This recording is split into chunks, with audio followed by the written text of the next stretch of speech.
తెలంగాణలో ప్రస్తుతం బీఆర్ఎస్ పరిస్థితి ఎంత దారుణంగా ఉందో రానున్న రోజుల్లో ఏపీలో వైసీపీ పరిస్థితి కూడా అలాగే ఉంటుందని మాజీ మంత్రి గంటా శ్రీనివాసరావు పునరుద్ఘాటించారు.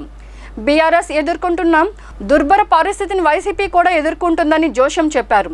విశాఖపట్నంలో మధురవాడలో తన నూతన కార్యాలయాన్ని గంటా శ్రీనివాసరావు ప్రారంభించారు. ఈ సందర్భంగా మాట్లాడుతూ రాష్ట్రంలోని అన్ని జిల్లాల్లో వైసీపీ శ్రేణులు టీడీపీలో చేరుతున్నాయని గంటా శ్రీనివాసరావు తెలిపారు. సీఎం జగన్ వ్యవహార శైలి, ఆయన వ్యక్తిత్వం నచ్చకే వారంతా టీడీపీలో చేరుతున్నారని చెప్పారు. తనని ఎవరో ఏదో అన్నారని వాళ్ళకి కౌంటర్ ఇచ్చే శైలి తనది కాదంటూ గంటా శ్రీనివాసరావు స్పష్టం చేశారు.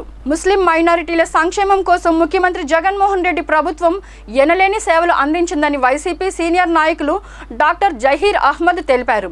ఈ మేరకు లాసెన్స్ బే కాలనీలో వైసీపీ అభ్యర్థి కార్యాలయంలో జరిగిన మీడియా సమావేశంలో ఆయన మాట్లాడారు. జగన్మోహన్ రెడ్డి ముస్లిం మైనారిటీ సోదరులకు ఎంతో ప్రాధాన్యత ఇచ్చారని కొనియాడారు. ప్రభుత్వంలో 2 డిప్యూటీ ముఖ్యమంత్రి పదవులు ఇచ్చారని, నామినేషన్ పదవుల్లో కూడా ఎంతో ప్రాధాన్యత ఇచ్చినట్టు తెలిపారు.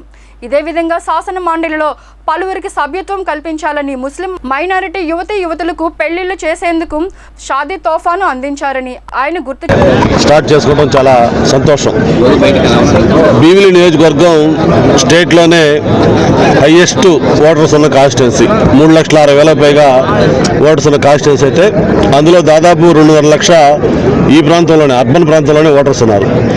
సరే, మామూలుగా మనకి మెయిన్ ఆఫీస్ అనేది భీమిలి హెడ్ క్వార్టర్గా అక్కడ కార్యాలయం పెట్టుకున్నాం.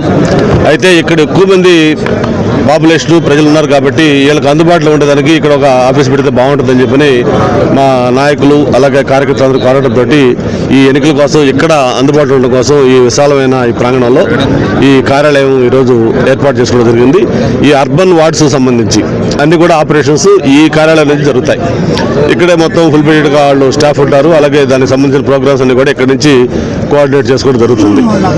మరి మనం చూసాం, నిన్న నామినేషన్ వేయడం జరిగింది. మనం భీమిలి ఎమ్మెల్యే క్యాండిడేట్గా మన ఉమ్మడి అభ్యర్థిగా భారతీయ జనతా పార్టీ, జనసేన బలపరిచిన తెలుగుదేశం పార్టీ క్యాండిడేట్గా నామినేషన్ కూడా నిన్న చాలా గ్రాండ్గా వేసాం. మరి వేలాది మంది జనసందోహం మధ్య ఒక పండగ వాతావరణంలో ఆ నామినేషన్ కూడా విజయవంతంగా కంప్లీట్ చేసుకున్నాం. నాకు ఇది 6th ఎలక్షన్. గతంలో 5 ఎలక్షన్లు నేను డైరెక్ట్గా ఫేస్ చేసి 5 ఎలక్షన్లు కూడా గెలవడం జరిగింది. ఏ ఎలక్షన్లో కూడా చూడండి, ఒక కొత్త రెస్పాన్స్ పబ్లిక్ నుంచి. వాళ్ళు అందరూ కూడా ఓన్ చేసుకుంటా ఉన్నారు. ఇది మా ఎలక్షను, ఇది మేము చేసుకోవాలి, మిమ్మల్ని మేము రమ్మని కోరుతా ఉన్నాం, మిమ్మల్ని మేము గెలిపించుకోవడం కాదు, ఒక భారీ మెజార్టీ మిమ్మల్ని గెలిపిస్తామని చెప్పి ప్రజలు ఎక్కడికి వెళ్ళినా కూడా ఒక అనూహ్యమైన స్పందన నాకు కనిపిస్తూ ఉంది. నాకు ఖచ్చితంగా వాళ్ళ స్పందన చూసిన తర్వాత అయితే మా ఎలక్షన్ మెజార్టీ ఎంత అనే దాని మీద తప్ప ఎలక్షన్ గెలవడం గురించి ఎవరికి కూడా ఆలోచన లేదు.